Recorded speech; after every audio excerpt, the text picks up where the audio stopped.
Okay, so I'm gonna ask you something simple. What is the shape of the Earth? And you're probably thinking, it's a ball. Obviously, everybody believes that. But my question, and this is where it gets interesting, how do you know that? Like, I don't mean, well, scientists say so, or whatever.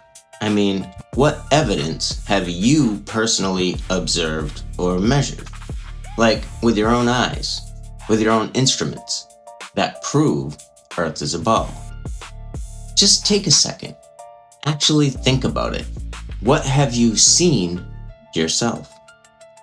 So, most people answer with things they've been told, right?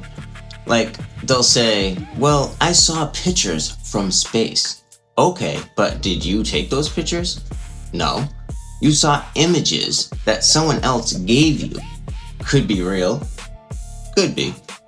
I don't know. CGI, Photoshop, whatever. You don't actually know. Or they say, ships disappear over the horizon bottom first. Okay, but have you personally tested this? Like, go to the beach with a zoom lens to see if they actually come back into view after they disappear out of your view? Probably not, right? There are time zones, sure, but does that require living on a ball? Or could other models, I don't know, maybe a flat plane with a different distance for their light source and different geometry work? Could that explain time zones? You've never actually checked. Gravity pulls things to spheres. Have you verified that gravity is even real? Or just that things fall? See the pattern here? Everything you believe about the Earth's shape was told to you by someone else. You've never personally verified any of it. You're just repeating what you heard. And that's not knowledge. That's belief. There's a difference. Let me show you what I mean. Belief equals memorizing information or information from authority. So like, the Earth is a ball because your teacher said so, or gravity is real because the textbook said so, or because scientists said so, or vaccines are safe and effective because the CDC said so. You can repeat the claim, but you can't defend it with evidence that you've verified yourself. And now, let's compare that to knowledge. Knowledge equals understanding the mechanism plus verifying the evidence. So, like, I measured X using Y method and got Z result. Or I tested this claim by doing A, B, C, and here's what happened. Or I explained the mechanism using my knowledge and I can explain it and show you how to verify it yourself, for example. You can defend the claim with evidence that you've personally confirmed. See what I'm saying? Most people have belief, like a lot of belief. They can repeat tons of things, but very few people seem to have actual knowledge. And the system loves this because people with belief will confidently defend things they've never verified.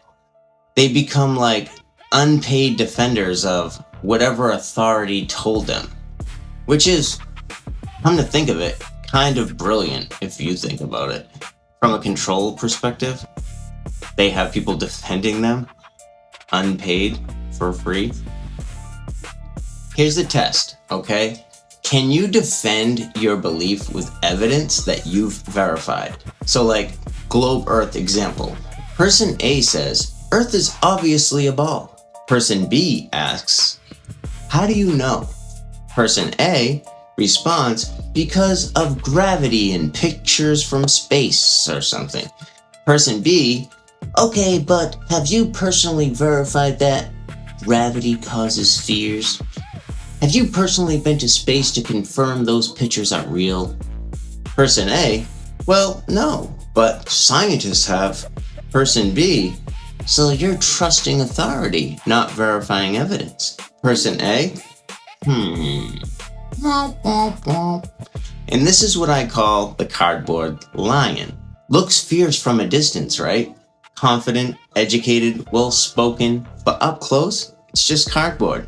Nothing scary about it. Can't defend the position when you actually question them about personal verification.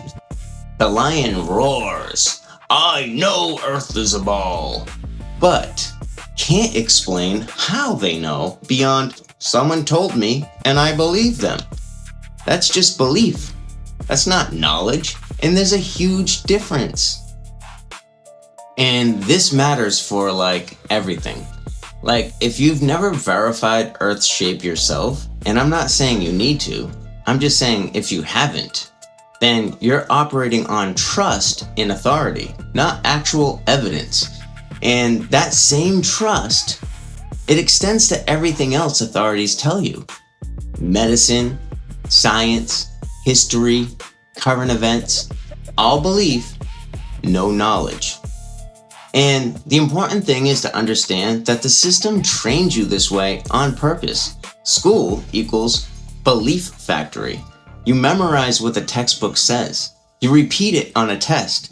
You get rewarded for correct repetition. But never, literally never, do they say, "Go verify this for yourself and challenge me if you find any controversial evidence." Media equals belief reinforcement. Experts say, studies show, the science is settled. Never, "Here's the raw data, verify it for yourself," never showing you both ends of the real spectrum. You're trained from birth to believe things, as in memorize authority claims, not to have knowledge, which is to verify and understand mechanisms. This creates a population of cardboard lions, people who are confidently defending positions that they've never verified. That's the peak of Mount Stupid. Attacking anyone who questions those positions, thinking they're smart and educated, but they're actually just well-trained parrots. I mean, that's kind of harsh, but it is true. So here's your assignment. Pick one thing that you believe to be true. Anything. Doesn't have to be the Earth's shape. Could be nutrition, medicine, history, whatever. Then ask yourself, how do I know this? What is my actual evidence? Have I personally verified this? Or did I just hear it from authority? Can I explain the mechanism? Or can I just repeat the claim? Could I defend this to a skeptic? With evidence, not appeals to authority. The truth is, if you can't, you have belief, not knowledge. And that's fine. You can't verify everything. Life's too short. But at least recognize that you're trusting authority, not confirming evidence yourself. So once you see this, you're gonna start seeing it everywhere. The cardboard lions roaring, "I know," while having zero actual knowledge. Don't be a cardboard lion. Question things. Verify when you can. Understand mechanisms. That's how you build actual knowledge.